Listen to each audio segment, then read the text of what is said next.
एक बार एक व्यक्ति जा रहा था। तो उसके अंदर जाते जाते उसको एक जंगल मिला। तो जंगल में एक तपस्वी मिले, और तपस्वी ने उसको एक आ, एक पोटली दी जिसके अंदर बहुत सारा स्वर्ण मुद्राएं थे, धन था, और उसको दे दिया। उसको देने के बाद उसको बोला क्या से ठीक 4 साल के बाद आके मैं तुमसे ले जाऊं। उसने बोला ठीक है। वो स्वर्ण मुद्रा लेके उसे रख दिया, और रखने के बाद उसने वो स्वर्ण मुद्राएं अपने पास रख दी। बोला 4 साल के बाद आके मैं ले जाऊं। तो उसके बाद उसने वो स्वर्ण मुद्रा लेके एक जगह पे रख दिया, और फिर वो 4 साल तक वो उसको संभाल के उसको रखा रहा कि तपस्वी आएगा और वो स्वर्ण मुद्राएं ले जाएगा। 1 साल बीता, कोई नहीं आया। 2 साल बीता, कोई नहीं आया। 3 साल बीता, कोई नहीं आया। 4 साल बीता, कोई नहीं आया। तो स्वर्ण मुद्रा वहीं पे पड़ी रही। फिर उसके बाद 5वां साल आया। मैं सोचा कि मैं स्वर्ण मुद्रा यूज करूं कि ना करूं, इस तरह से सोचता गया। कई साल बीत गए, फिर भी कोई नहीं है। उसके बाद 10 साल बीत गए, तो उसके बाद कोई नहीं आया। फिर 11वां साल हुआ, फिर कोई नहीं आया। फिर 20 साल हो गए, 20 साल तक भी कोई नहीं आया। फिर 25 साल और बीत गए, तब भी कोई नहीं आया। 30 साल बीत गए, 30 साल के बाद भी कोई नहीं आया। वो मरण शैया पर पहुंच गया, और उसके बावजूद भी कोई नहीं आया। और फिर वो स्वर्ण मुद्राएं जो भी पोटली थी, वो चीज को रखी रह गई। फिर एक दिन वो मर गया। तो अब ये चीज के अंदर ये जो तपस्वी है जिसने ये जो स्वर्ण मुद्राओं की पोटली दी थी, वो भगवान है। स्वर्ण मुद्राएं वो धन है जो भगवान ने हमारे को शरीर उस तरह से दिया है। जब से हम नई उम्र में एंटर लेते हैं, तो हमें मालूम पड़ता है कि हम मैच्योर होते हैं। इसके बाद हमें मालूम पड़ता है कि हम कोई भी चीज कर सकते हैं, कोई भी काम करने के लिए हमें सक्षमता होती है। और वही 5 साल 10 साल ये जिंदगी की नवयुवक के उम्र होती है, कि जब उम्र 35 की होती है, 40 की, 45 की, 50 की, 55 की होती है, तो वो स्वर्ण मुद्राएं देने वाला तपस्वी वो भगवान है। भगवान ने हमें ये जीव दिया है, और हम उसका उपयोग करते हैं। अगर हम उपयोग सही तरह से करते हैं तो, नहीं करते तो एक टाइम के बाद जब हम शरीर छोड़ते हैं, तो वो जो स्वर्ण मुद्राएं के रूप में जो हमें एक अच्छा सा शरीर दिया है, अच्छा सा मन दिया है भगवान की स्तुति करने के लिए, वो सब के लिए, तो वो सब वो खींच लेता है। वो खींच लेगा तो उसका काम होगा नहीं होगा, लेकिन वो जो चीज हो तो एक बार खींच ही लेगा। और खींच लेने के बाद फिर व्यक्ति के हाथ में कुछ भी नहीं रहता।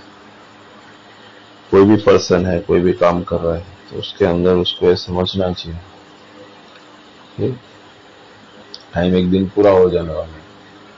आप किसी को अच्छे काम आप करना चाहते हैं, आप भगवान की स्तुति करना चाहते हैं, राम राम का जप करना चाहते हैं, गायत्री मंत्र पढ़ना चाहते हैं, हनुमान चालीसा पढ़ना चाहते हैं, पढ़ो। कल किसने देखा है? कल कभी नहीं आने वाला, क्योंकि कल अगर आने वाला होता तो फिर पढ़ने की आवश्यकता ही क्या था। पर कल कहीं नहीं आने वाला। तो आपको गायत्री मंत्र पढ़ना है, हनुमान चालीसा पढ़ना है, राम राम का जप करना, आज करो। फिर दूसरे दिन करो, तो वो भी आज ही समझ के करोगे, कल कभी नहीं आएगा। आपने आज कोई समझो कि 4 मई है, 4 मई को कोई पाठ किया, तो 5 मई आएगा कि नहीं आएगा वो आपको नहीं मालूम। 5 मई को पाठ किया, 5 मई को राम राम का जप किया, तो 6 मई आएगा वो कोई गारंटी नहीं है। समझ रहे आप? तो कोई भी चीज आप कीजिए तो उसके अंदर आप आज के लिए कीजिए कि आज जो हो गया बहुत हुआ, कल क्या होगा वो नहीं। धीरे धीरे करके आपका आज में आप चीज कर पाएंगे। दूसरी चीज की जो समय बीत गया वो बीत गया, वापस नहीं आने वाला। कोई कहेगी नहीं ये समय तो मैं वापस ला दूंगा, कैसे तुम ला दोगे वापस? भगवान हो तुम, समझ रहे हो। और कोई भी चीज आप करते हो तो उसको एकाग्रचित होकर करो, क्योंकि आज किया कल फिर से आपको सब चीज का फिर से मौका मिलेगा नहीं मिलेगा, गॉड नोस। आपको कुछ अच्छा काम करना है, कोई चीज करना है, कर दो, कल क्यों देखते हो। चिड़िया को पानी पिलाना है, पानी क्या है, घर में तो नल में आ रहा है पानी, भर के रख दो। सोच कहाँ से लाओगे? आपके घर में 7 रोटी बन रही है, 1 रोटी आपको गाय को खिलानी है, 1 रोटी आपको किसी को खिला देनी है, कोई जीव जंतु को खिला देनी है। सोच कहाँ से लाओ? आप एक बिस्किट का पैकेट, 5 रुपए का बिस्किट का पैकेट आता है, उसको बिस्किट को तोड़ दीजिए, तो कोई पेड़ के पास चींटियों का छोटा छोटा चींटियों का घर दिखा, उसमें डाल दीजिए। एक बिस्किट से कम 1000 चींटी को खाना मिल सकता है, बरोबर क्यों? सब जीव एक है, सबके बॉडी में एक ही है। जैसे आप एक ब्राह्मण को भोजन कराते हो या एक किसी व्यक्ति को भोजन कराते हो, तो उसके पेट में आप उसको 4 रोटी दोगे, सब्जी दोगे, दाल दोगे। उसी की तरह एक बिस्किट तोड़ के जब आप एक पेड़ के नीचे कोई बिल है उस सब में डाल देते हैं, उसमें हजारों चींटियों का पेट भर जाता है। जीव एक ही है, आपने चींटी का पेट भरा और कुछ भी नहीं। तो आप जो भी चीज करते हो उसके अंदर आपका भाव क्लियर होना चाहिए। आपका भाव क्लियर है तो फिर आपको उसमें फिर समझिए आपने अपना काम कर दिया। दूसरा चीज की जैसे पानी है, नल में आता है, कोई जगह पे थोड़ा सा एक प्लास्टिक के टुकड़े में या किसी चीज में रख दीजिए, कोई चिड़िया आके पी जाती है तो वो भी एक अच्छा काम है। आपका नियत साफ होना चाहिए। आपके पास बड़ा घर है, नीचे का घर है, भाई 2 मटकी भर के रख दो, आने जाने वाला गर्मी में पानी पिएगा। और नियत होनी चाहिए, आपका नियत साफ है तो कोई बात का मतलब है, नहीं नियत साफ है बातें करते रहो। जिंदगी है, आज है कल नहीं है, बातें करते रहो, मतलब का कोई मतलब नहीं। समझ रहे हैं चीज को? ठीक है। आप ये बात समझिए कि अपना टी सीरीज कंपनी के मालिक श्री गुलशन कुमार, जिसकी हनुमान चालीसा सब जगह हम लोग देखते हैं, आप ये समझिए कि उन्होंने कोई वैष्णो देवी में कोई जगह पर भंडारा चालू करवाया था जब वो जीवित थे तब, बरोबर। हमारी देखी हुई बात, भंडारा चालू करवाया, लंगर जिसको कहते हैं, खाने का कुछ चीज व्यवस्था, कि उनकी मृत्यु यथायथ आ गई। बट आज की तारीख में भी वैष्णो देवी में जो लंगर का भंडारा है वो चलता है, उन्होंने चीज चालू कर दी।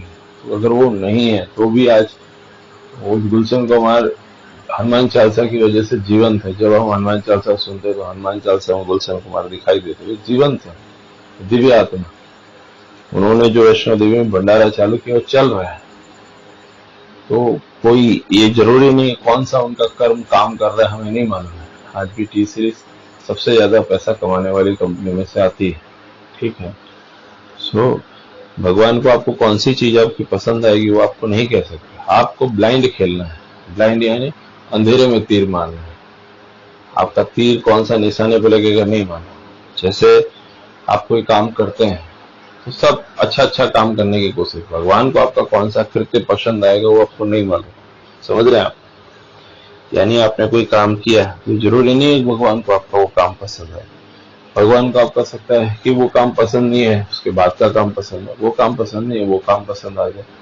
तो भगवान को कोई भी आपका काम पसंद आएगा वो बात का बात है, पर प्रयास करना आपके हाथ की बात है। आप कोशिश तो करते रहो, समझ रहे हो।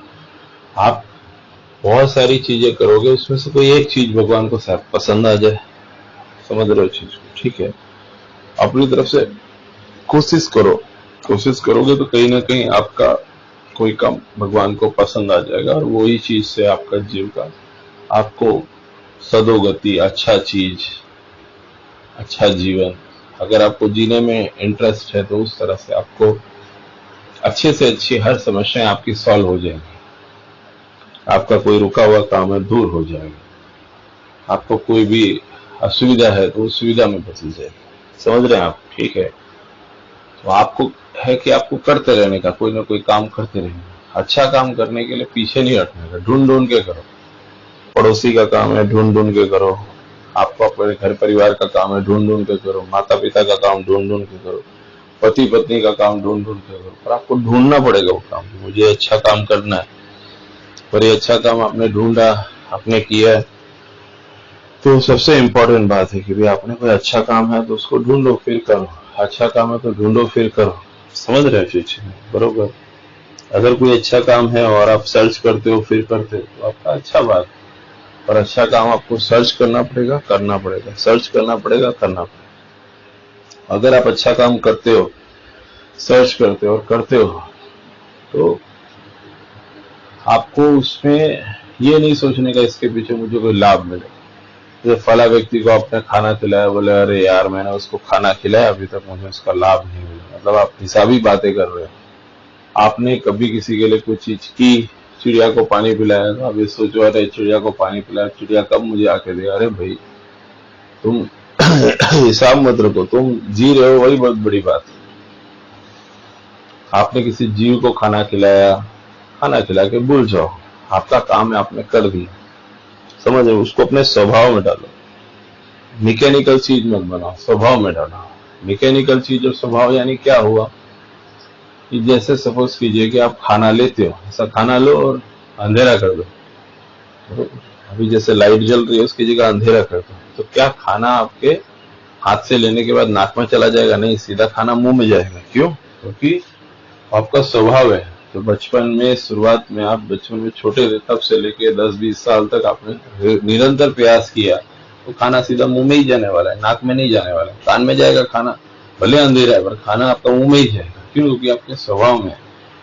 आप सपोज कीजिए आप सो गए, या सपोज कीजिए आप रास्ते में गाड़ी चला रहे हो, तो गाड़ी चला रहे हो तो आपको क्या ऐसा सोचना पड़ता है ए श्वास आओ मेरे नाक में जाओ, ए श्वास में सो रहा हूँ, ऑक्सीजन मेरे नाक में? नहीं, सबका स्वभाव में ऑक्सीजन ऑटोमेटिकली आती है, आप नाक से खींच लेते हो। आप गाड़ी चला रहे हो तो नाक से ऑक्सीजन खींच लेते हो। तो खींच क्यों लेते हो? क्योंकि आपका स्वभाव में है। आपको सोचना नहीं पड़ता है कि भाई ऑक्सीजन आओ मेरे नाक में घुसो। क्यों? क्योंकि आपका स्वभाव में। तो अगर आपका ये स्वभाव में, तो अगर गर्मी चालू हुई, आपका घर नीचे का, या समझो कि आप कोई भी जगह रहते हो, आपने मटके के अंदर पानी भर के रख दिया, ये अच्छा काम हुआ, ये आपका स्वभाव हुआ। आप ये मत देखो कि मेरे मटके से कितने लोग पानी पीते, पानी पीने के बाद भगवान ने हमें क्या दिया, वो हिसाब हुआ, स्वभाव नहीं हुआ। आपने समझो कि 7 रोटी बनाई, 1 रोटी आपने किसी जीव को दे दी, किसी गरीब को दे दी, किसी को भी दे दी, उसने आपकी रोटी खा ली। रोटी खा ली तो आपने अपना स्वभाव का काम किया, रोज ऐसा हो जाना चाहिए। आपने अपना घर का कमांड अपने हाथ में लिया, बोला कि हाँ ये चीज हो जाना चाहिए। आपने नहीं हुआ तो खुद बना के रोटी कर दी, ये हो जाना चाहिए, हो जाना चाहिए। तो क्या हुआ? वो आपका स्वभाव हुआ, वो आपका स्वभाव, वो मैकेनिकल नहीं हुआ, स्वभाव। आप समझने की कोशिश कीजिए। दूसरा चीज कि आपने सपोज कीजिए कि 5 रुपए का बिस्किट का पैकेट है, नियमित आप सुबह उठे, सुबह दोपहर शाम कोई भी टाइम के अंदर एक पेड़ के नीचे चींटियों का दिखा, छोटी छोटी चींटियां हैं, खोल है, उसमें बिस्किट को तोड़ा डाल दिया, तोड़ा डाल दिया। अब आप जब नियमित ये चीज करोगे तो आपका स्वभाव होगा, मैकेनिकल चीज नहीं होगा कि आपने दिखाने के लिए मंगलवार शनिवार बुधवार को दिन पकड़ाव किया, तो वो आपका मैकेनिकल चीज है। स्वभाव भाई मुझे करना ही है, मैं नौकरी जा रहा हूँ, एक बिस्किट का पैकेट तोड़ के डालने में क्या प्रॉब्लम है? समझ रहे हो?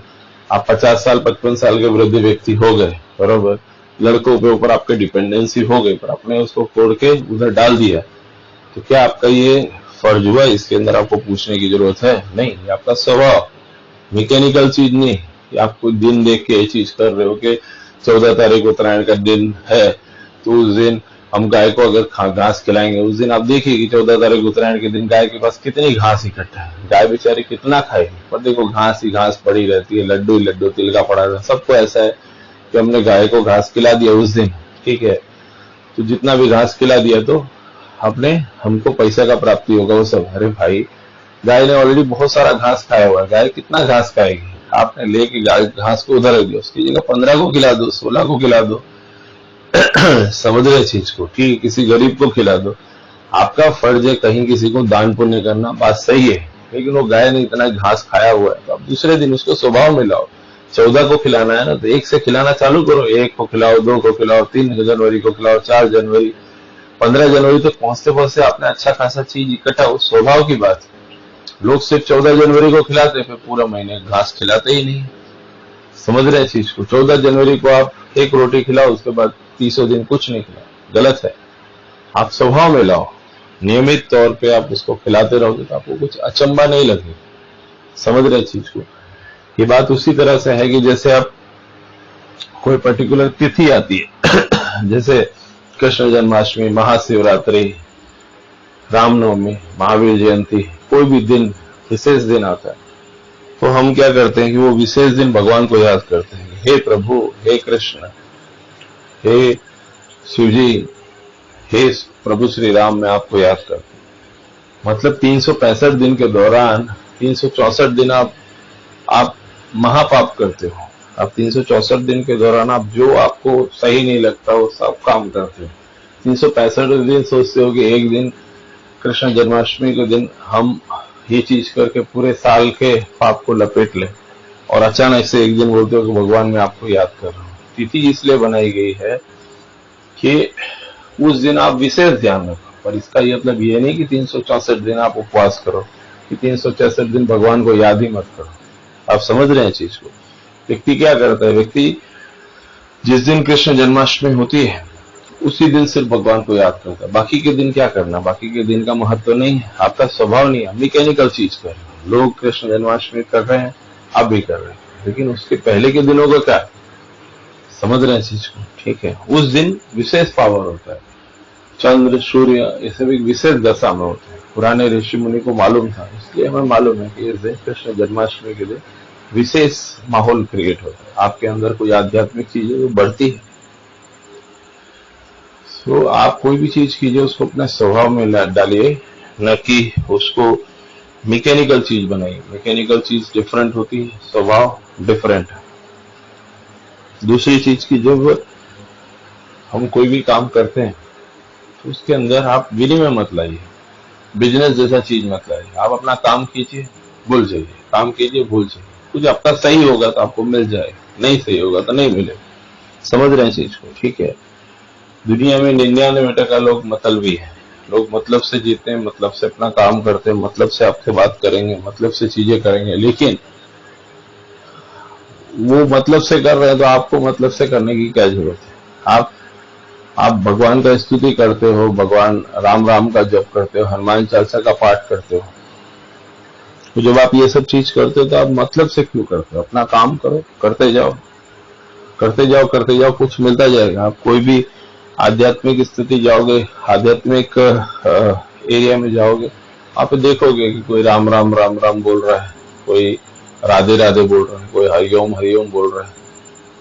तो वो सब जो भी बोलते हैं वो उनका स्वभाव में, वो एक दिन दिखाने के लिए नहीं बोलते हैं। समझ रहे हैं चीज को? ठीक है। बनारस चले जाओ, मथुरा चले जाओ, वृंदावन चले जाओ, काशी चले जाओ, आप द्वारका चले जाओ, सोमनाथ चले जाओ, क्योंकि वो रोज बोलते हैं, क्योंकि उनका रोज का काम है बोलना। आप एक दिन दिखावटी नहीं बोलते, स्वभाव नहीं, स्वभाव में है। मैकेनिकल चीज नहीं है कि एक दिन हमें एक करना है। समझ रहे चीज? दूसरा चीज के आप जैसे एक कैची धाम के नीम करोली बाबा हुए। नीम करोली बाबा जो थे वो हनुमान जी के परम भक्त थे। आपको ये चीज आपको मिल भी जाएगा काफी जगह प्रमाण में कि नीम करोली बाबा थे। उनको फेसबुक कंपनी का मालिक मार्क जकरबर्ग था, जब उसकी कंपनी बिकने वाली थी। उसकी कंपनी यानी बहुत मतलब 5-6 लाख करोड़ से ज्यादा की कंपनी थी। ठीक है। तो वो उनका कंपनी बिकने वाला था, तब उसको उसके पहले एप्पल कंपनी का मालिक, सबसे महंगा फोन वाली एप्पल कंपनी, उसका मालिक स्टीव जॉब्स को भी उसकी कंपनी ने निकाल दिया। तो उस समय के टाइम पे उन्होंने बोला कि भाई तुम नीम करोली बाबा के पास जाकर। तो नीम करोली बाबा जो कैची धाम में कोई जगह पे है, तो वहां पे वो कैची धाम में, वहां पे उनके पास गए, और जाने के बाद फिर वो वहां पे 1-2 दिन रुके, और उसके बाद फिर मतलब स्टीव जॉब्स की मतलब जिंदगी बदल गई। उसके नए नए आइडियाज आए, और उस तरह से करके वो एप्पल कंपनी कर्जे की कंपनी आगे निकल गई, और वो भी जिंदगी में आगे निकल गई। तो उसके बाद फिर जब फेसबुक कंपनी का भी दिवालिया होने लगा, फेसबुक तो अभी चमका है लेकिन इस टाइम के अंदर उसका दिवालिया हो रहा था, तो मार्क जकरबर्ग स्टीव जॉब्स से मिला। स्टीव जॉब्स ने बोला मेरे को भी ऐसा प्रॉब्लम था, आप इंडिया में एक जगह है कैची धाम, वहां पे जाओ और नीम करोली बाबा से मिला। तो मैं बोला ठीक है। अब आप ये समझिए कि फॉरेन का इतना आध्यात्मिक तो इतना इतना पैसे वाला कल्चर होने के बावजूद उनको हमारे इंडिया के नीम करोली बाबा और हनुमान जी और वो सब में आके यहाँ पे स्तुति की और यहाँ पे किया है। तो वो लोग ने क्यों नतमस्तक किया? क्योंकि उनको मालूम है कि यहाँ पे कुछ है, और हम इंडिया के लोग जो हम हमारा काम करते हैं तो हमें भी मालूम होना चाहिए कि फॉरेन के लोग इतना फॉलो कर रहे हैं, तो इंडिया में जितने भी लोग हैं वो लोग को भी मालूम है कि भाई हनुमान जी की स्तुति करने से सब काम हो जाते हैं। नीम करोली बाबा जो थे वो हनुमान जी की बहुत स्तुति करते थे और जो भी जिसको बोल देते थे वो हो जाता था। अब क्या हुआ कि उसके अंदर जो कैची धाम में जो नीम करोली बाबा थे, वो नीम करोली बाबा अपना एक दिन एक जगह पर ट्रेन में जा रहे थे तो उन्होंने टिकट नहीं लिया था। तो ऐसा टिकट लिया था नहीं लिया था वो नहीं मालूम, पर उन्होंने टिकट उस समय उनके पास नहीं था, ठीक है। तो टीटी ने उनको उतार दिया कि भाई भैया टिकट पे तुम यात्रा नहीं कर सकते। उसके बाद वो जो जो ट्रेन थी बरोबर, तो वो ट्रेन चली ही नहीं, 1.5 घंटा 2 घंटा सब इंजीनियर लोग आए तो भी चले। तो किसी ने जो टीटी था और जो ड्राइवर था उसको बताया कि ये जो नीम करोली है, ये नीम करोली बाबा इनको तुमने उतार दिया इसीलिए ट्रेन नहीं चली, उनको बिठाओ तो ट्रेन चलेगी। ये प्रत्यक्ष घटना है, आप इसको प्रमाण के साथ देख सकते हैं, रेलवे में मिलेगा। तो उसके बाद फिर उन्होंने बाबा से रिक्वेस्ट किया कि आप इधर ट्रेन में फिर से बैठिए। ट्रेन में जैसे ही बैठे तो उसी समय उन्हें बैठने से पहले बोला एक शर्त पे बैठूंगा, ये स्टेशन नीम करोली के नाम से जाना जाएगा। और उन्होंने बोला ठीक है, तो बैठे और आज भी वो स्टेशन नीम करोली के नाम से जाना जाता है, उन्हीं के नाम से, बाबा जी के नाम से। अब ये समझिए फिर बैठे और ट्रेन से। तो क्या ये सब चीजें मतलब कितनी पावरफुल चीजें हैं। आप इसके अंदर मतलब आप सोचते रह जाइए तो आपको लगेगा कि क्या क्या हो रहा है इस दुनिया में, समझ रहे हैं चीज, ठीक है। फिर एक बनारस के एक संत थे, उनको पुलिस ने पकड़ लिया था, ठीक है। ये बात है आजादी के पहले की बात, ठीक है। तो उन्होंने पुलिस ने पकड़ लिया, तो उसके बाद उनको उनको कोर्ट में हाजिर किया गया। कोर्ट ने बोला कि भाई तुम्हारा ऐसा व्यवहार है और इसके लिए तुमको सजा दे दी। उनको जेल में उनको भर दिया गया। जेल में भर दिया गया तो जब सुबह जेलर ने देखा तो मालूम पड़ा कि भाई वो तो गंगा नदी में स्नान कर रहे थे। तो गंगा नदी में स्नान कर रहे थे तो उन्होंने सूचित किया। फिर वो उधर देखे, गंगा नदी में जाके देखे, उधर देखे तो वापिस वो जेल में नजर आए। फिर वो देखा तो फिर से गंगा नदी में स्नान करते नजर आए। तो जो मजिस्ट्रेट थे और उन लोगों को इन्होंने बताया कि भाई ये जो है ये सिद्ध पुरुष है, इनका उम्र 200-250 साल है, तो आप इनको ये चीज मत कीजिए। और ये जो है ये सब लोग जानते हैं, आप अभी नया नया ट्रांसफर आपका हुआ है।